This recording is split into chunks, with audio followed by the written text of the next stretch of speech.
किसी शहर के रेलवे स्टेशन पर एक भिखारी रहता था।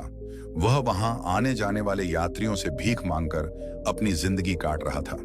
एक सुबह जब वह भीख मांग रहा था तो उसकी नजर सूट बूट पहने एक लंबे से आकर्षक व्यक्ति पर पड़ी, जो वहां खड़ा होकर अपनी ट्रेन का इंतजार कर रहा था। उस व्यक्ति को देखते ही भिखारी ने सोचा कि यह व्यक्ति बहुत अमीर मालूम पड़ता है, इससे भीख मांगने पर जरूर मुझे अच्छे पैसे मिलेंगे। इसी उम्मीद के साथ वह उस लंबे व्यक्ति के सामने हाथ फैलाकर बोला, साहब कुछ मदद कर दीजिए। भिखारी को देखकर उस लंबे व्यक्ति ने कहा, तुम हमेशा मांगते ही रहते हो, क्या कभी किसी को कुछ देते भी हो? भिखारी बोला, साहब मैं तो एक भिखारी हूं, लोगों से मांग कर ही अपना पेट भरता हूं, मेरी इतनी औकात कहां कि किसी को कुछ दे सकूं? लंबा व्यक्ति बोला, जब किसी को कुछ दे नहीं सकते तो तुम्हें मांगने का भी कोई हक नहीं है। मैं एक व्यापारी हूं और लेन देन में ही विश्वास रखता हूं। अगर तुम्हारे पास मुझे कुछ देने के लिए है तभी मैं तुम्हें बदले में कुछ दे सकता हूं। इतना कहने के बाद वह लंबा व्यक्ति ट्रेन में बैठकर चला गया। उस लंबे व्यक्ति के द्वारा कही गई बात उस भिखारी के दिल में उतर गई। वह एक किनारे में बैठकर उसकी कही गई बात के बारे में सोचने लगा। वह सोचने लगा कि शायद मुझे भीख में ज्यादा पैसा इसीलिए नहीं मिलता क्योंकि मैं उसके बदले में किसी को कुछ दे नहीं पाता हूं। लेकिन मैं तो एक भिखारी हूं, किसी को कुछ देने लायक भी नहीं हूं। लेकिन कब तक मैं लोगों को बिना कुछ दिए केवल उनसे मांगता ही रहूंगा? पूरे दिन वह इसी द्वंद में फंसा रहा। आखिरकार बहुत सोचने के बाद उसने यह निर्णय लिया कि जो भी व्यक्ति उसे भीख देगा उसके बदले में वह भी उस व्यक्ति को कुछ ना कुछ जरूर देगा। लेकिन अब उसके दिमाग में यह प्रश्न चल रहा था कि वह खुद एक भिखारी है तो भीख के बदले में वह लोगों को क्या दे सकता है? इस प्रश्न का उत्तर ढूंढते हुए 2 दिन बीत गए, लेकिन उसे अपने इस प्रश्न का कोई उत्तर नहीं मिला। तीसरे दिन जब वह स्टेशन के पास बैठा हुआ इस बारे में सोच रहा था, तभी उसकी नजर कुछ फूलों पर पड़ी जो स्टेशन के आसपास के पौधों पर खिल रहे थे। उसने सोचा, क्यों ना मैं लोगों को भीख के बदले कुछ फूल दे दिया करूं। उसको अपना यह विचार अच्छा लगा और उसने वहां से कुछ फूल तोड़ लिए। अब वह स्टेशन में भीख मांगने पहुंचा। अब जब भी उसे कोई भीख देता तो उसके बदले में वह भीख देने वाले को कुछ फूल दे देता। उन फूलों को लोग खुश होकर अपने पास रख लेते थे। अब भिखारी रोज फूल तोड़ता और भीख के बदले में उन फूलों को लोगों में बांट देता। कुछ ही दिनों में उसने महसूस किया कि अब उसे बहुत अधिक लोग भीख देने लगे हैं। वह स्टेशन के आसपास के सभी फूलों को तोड़ लाता था। जब तक उसके पास देने के लिए फूल होते थे तब तक उसे बहुत आसानी से भीख मिल जाती थी। लेकिन जब फूल बांटते बांटते खत्म हो जाते थे तो उसे भीख भी नहीं मिलती थी। अब रोज ऐसा ही चल रहा था। एक दिन जब वह स्टेशन में भीख मांग रहा था तो उसने देखा कि वही लंबा व्यक्ति सूट बूट पहने ट्रेन में बैठा है, जिसकी वजह से उसे भीख के बदले फूल देने की प्रेरणा मिली थी।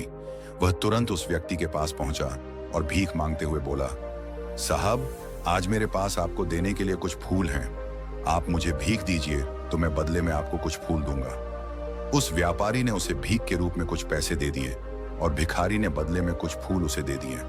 उस लंबे व्यक्ति को यह बात बहुत पसंद आई। वह बोला, वाह क्या बात है, अब तुम भी मेरी तरह एक व्यापारी बन गए हो। इतना कहकर फूल लेकर वह लंबा व्यक्ति अपने स्टेशन पर उतर गया। लेकिन उस लंबे व्यक्ति द्वारा कही गई बात एक बार फिर से उस भिखारी के दिल में उतर गई। वह बार बार उस लंबे व्यक्ति के द्वारा कही गई बात के बारे में सोचने लगा और बहुत खुश होने लगा। उसकी आंखों में अब एक चमक आ गई थी और अंदर से कुछ कर गुजरने का उत्साह उमड़ रहा था। उसे लगने लगा कि अब उसके हाथ सफलता की वह चाबी लग गई है जिसके द्वारा वह अपने जीवन को बदल सकता है। वह तुरंत ट्रेन से नीचे उतरा और उत्साहित होकर बहुत तेज आवाज में ऊपर आसमान की तरफ देखकर एक विजेता की तरह हाथ उठाकर बोला, मैं भिखारी नहीं हूं, मैं तो एक व्यापारी हूं, मैं भी अमीर बन सकता हूं। लोगों ने उसे देखा तो सोचा कि शायद यह भिखारी पागल हो गया है। लेकिन उस दिन के बाद वह भिखारी उस स्टेशन पर फिर कभी नहीं दिखा। लेकिन 1 साल बाद इसी स्टेशन पर 2 व्यक्ति सूट बूट पहने हुए यात्रा कर रहे थे। दोनों ने एक दूसरे को देखा तो उनमें से एक ने दूसरे से हाथ मिलाया और कहा, क्या आपने मुझे पहचाना? दूसरा व्यक्ति बोला, नहीं, क्योंकि मेरी जानकारी में हम लोग तो पहली बार मिल रहे हैं। पहला व्यक्ति मुस्कुराया और बोला, नहीं, आप याद कीजिए, हम पहली बार नहीं बल्कि तीसरी बार मिल रहे हैं। दूसरा व्यक्ति बोला, मुझे याद नहीं है, वैसे हम पहले 2 बार कब और कहां मिले थे? पहला व्यक्ति मुस्कुराया और बोला, हम पहले भी 2 बार इसी ट्रेन में मिले थे। मैं वही भिखारी हूं जिसको आपने पहली मुलाकात में बताया कि मुझे जीवन में क्या करना चाहिए, और दूसरी मुलाकात में बताया कि मैं वास्तव में कौन हूं। दूसरा व्यक्ति मुस्कुराया और अचंभित होते हुए बोला, ओह याद आया, तुम तो वही भिखारी हो जिसे मैंने एक बार भीख देने से मना कर दिया था और दूसरी बार मैंने तुमसे कुछ फूल खरीदे थे। तुम तो पूरी तरह से बदल गए हो, लेकिन आज तुम इस सूट बूट में कहां जा रहे हो और आजकल क्या कर रहे हो? तब पहला व्यक्ति बोला, हाँ मैं वही भिखारी हूं, लेकिन आज मैं फूलों का एक बहुत बड़ा व्यापारी हूं और इसी व्यापार के काम से ही दूसरे शहर जा रहा हूं। कुछ देर रुकने के बाद वह फिर बोला, आपने मुझे पहली मुलाकात में प्रकृति का वह अटल नियम बताया था जिसके अनुसार हमें तभी कुछ मिलता है जब हम कुछ देते हैं। लेन देन का यह नियम वास्तव में काम करता है। मैंने इसे बहुत गहराई से महसूस किया है, लेकिन मैं खुद को हमेशा भिखारी ही समझता रहा। इससे ऊपर उठकर मैंने कभी खुद को देखा ही नहीं। और जब आपसे मेरी दूसरी मुलाकात हुई तब आपने मुझे बताया कि मैं एक व्यापारी बन चुका हूं। अब मैं समझ चुका था कि मैं वास्तव में भिखारी नहीं रहा, बल्कि व्यापारी बन चुका हूं। मुझे समझ आया कि लोग अचानक मुझे इतनी भीख क्यों दे रहे हैं, क्योंकि वह मुझे भीख नहीं दे रहे थे, बल्कि उन फूलों का मूल्य चुका रहे थे। सभी लोग मेरे फूल खरीद रहे थे, क्योंकि इससे सस्ते फूल उन्हें कहां मिलते। मैं लोगों की नजरों में एक छोटा व्यापारी था, लेकिन मैं अपनी नजरों में एक भिखारी ही था। आपके बताने पर मुझे समझ आ गया कि मैं एक छोटा व्यापारी बन चुका हूं। उस दिन मैंने निश्चय किया कि मैं अपने इस व्यापार को बड़ा करूंगा। ट्रेन में फूल बेचने से जो पैसे इकट्ठा हुए थे, मैंने उनसे बहुत से फूल खरीदे और व्यापारी बन गया। यहाँ के लोगों को फूल बहुत पसंद है और उनकी इसी पसंद ने मुझे आज फूलों का बहुत बड़ा व्यापारी बना दिया है।